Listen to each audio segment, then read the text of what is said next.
Oi! Hoje nós vamos falar um pouquinho de Atos dos Apóstolos. Quem escreveu Atos foi Lucas, o mesmo que escreveu o Evangelho de Lucas.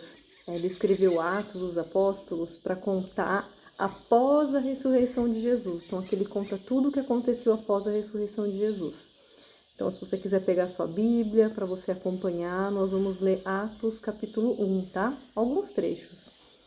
Então tem um prefácio aqui que Lucas está dizendo: em minha primeira narração, ó Teófilo, Teófilo é amigo de Deus. Então, em minha primeira narração, ó amigo de Deus, contei toda a sequência das ações e dos ensinamentos de Jesus, desde o princípio até o dia que, depois de ter dado pelo Espírito Santo suas instruções aos apóstolos que escolhera, foi arrebatado aos céus, subiu aos céus. E a ele se manifestou vivo depois de sua paixão, depois da sua ressurreição, com muitas provas, aparecendo-lhes durante 40 dias e falando das coisas do reino. Então aqui nesse prefácio de Atos, ele conta que após a ressurreição de Jesus, ele ficou de enviar, assim que ele subisse aos céus, ele enviaria o Espírito Santo. E antes disso acontecer, antes dele subir aos céus, ele apareceu aos apóstolos 40 dias, mais de um mês. E ele falava do quê? Ele falava das coisas do reino.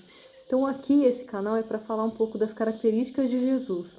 E aqui a gente já colhe a primeira característica de Jesus, que é o quê? Jesus, mesmo após a ressurreição, ele continuou fazendo o que ele fazia sempre, que era ensinar. E ele ensinava sobre o quê? Sobre Deus, sobre o Pai. E aqui ficou muito específico que ele falava sobre o reino de Deus, quer dizer, como seria o reino de Deus. Tudo que a profecia falava sobre a vinda dele e tudo mais. E agora que tudo foi cumprido, tudo se cumpriu, o Messias veio, foi crucificado, foi ressuscitado. Agora ele está falando então do reino de Deus. Então o que é isso? A gente precisa entender o que é isso, a gente precisa estudar o que é isso, o que é esse reinado de Deus, né? E aí nós vamos continuar. E agora vai falar sobre a ascensão de Jesus ao céu, sobre a subida de Jesus ao céu, quando ele partiu e depois que ele partiu, o envio do Espírito Santo, quando isso ia acontecer e tudo mais. Então nós vamos falar tudo aqui hoje, que seria muito grande. Nós vamos falar sobre a subida dele aos céus, tá? E aí Lucas começa a contar.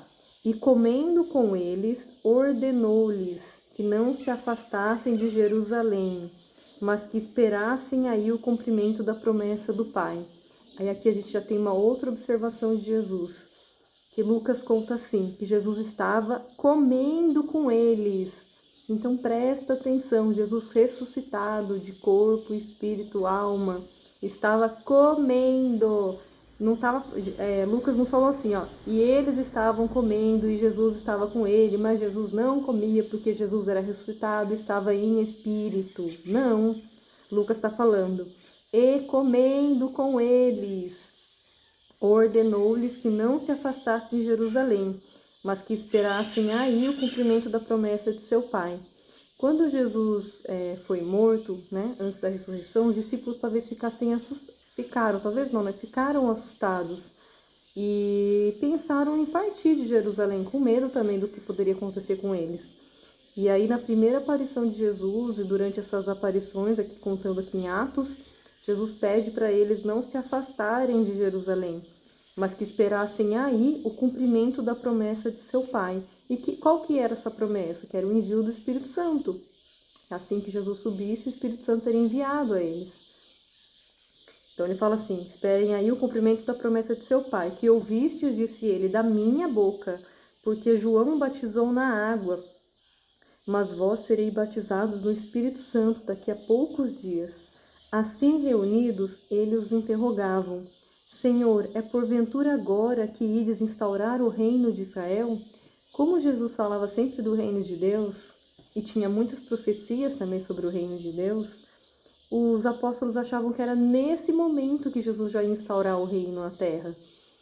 E aí Jesus respondeu, não vos pertence a vós saber os tempos, nem os momentos que o Pai fixou em seu poder, mas descerá sobre vós o Espírito Santo e vos dará força, e serei minhas testemunhas em Jerusalém, e em toda a Judéia e Samaria, até os confins do mundo.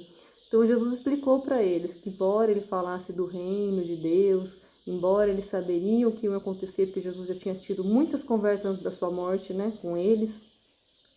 Ele falou, não pertence a vocês saber o tempo que Deus instaurou para isso, mas vocês receberão o Espírito Santo que vos dará força. Força para quê? Para ser testemunhas em Jerusalém e em toda a Judéia, para seres minha testemunha, ele fala, para ser testemunhas de Cristo em Jerusalém, em toda a Judéia e Samaria, até os confins do mundo.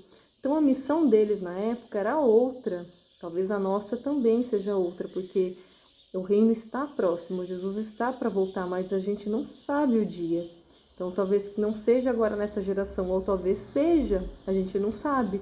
Os discípulos também, os apóstolos também não sabiam. E aí Jesus estava dizendo para ele, mas descerá sobre vós o Espírito Santo e vos dará força para serem minhas testemunhas. Então o que cabe a nós hoje é nos prepararmos para a volta de Jesus, para esse reino de Deus. Por isso é importante ter essa vida espiritual ativa, estudar o que é isso, porque assim como eles não sabiam se era o tempo já do reino de Deus, que Jesus pode voltar hoje, pode voltar amanhã, pode voltar depois da manhã, pode voltar o mês que vem, ou a gente não sabe, ou a gente vai ser somente as testemunhas de Cristo, como assim tem vindo de geração em geração.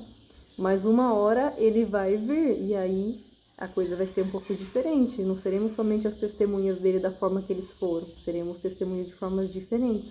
Somente os escolhidos, né? Os arrebatados do Senhor, para morar na Nova Jerusalém.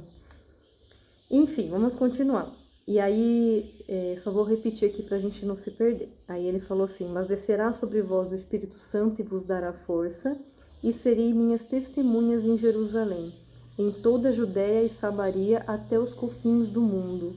Dizendo isso, elevou-se da terra, à vista deles, em uma nuvem, e uma nuvem ocultou aos seus olhos, enquanto acompanhavam seus olhares, vendo afastar-se para o céu. Eis que apareceram 2 homens vestidos de branco, que lhes disseram, homens da Galileia, por que ficais aí e olhai para o céu? Esse Jesus que acaba de vos ser arrebatado para o céu, voltará do mesmo modo que o viste subir para o céu. E aí os discípulos voltaram então para Jerusalém, do monte chamado Oliveiras, que fica perto de Jerusalém, distante de uma jornada de sábado. O que é uma jornada de sábado? Uma jornada de sábado é a distância que os judeus podiam percorrer num dia de sábado, sem violar a lei do repouso, reduzida pelo costume na época a uns 1000 metros. Então eles estavam distantes a 1 quilômetro mais ou menos. Tendo entrado no cenáculo, subiram ao quarto de cima onde costumavam permanecer. Eram eles Pedro, João, Tiago, André, Felipe, Tomeu, Bartolomeu, Mateus, Tiago, filho de Alfeu, Simão, o zelador, e Judas, o irmão de Tiago. Todos eles perseveravam unanimamente na oração, juntamente com as mulheres, entre elas Maria, mãe de Jesus. E as observações de hoje são essas. Se vocês quiserem, deixe seus comentários para a gente discutir mais, mas logo a gente comenta outras coisas, tá bom? Até mais!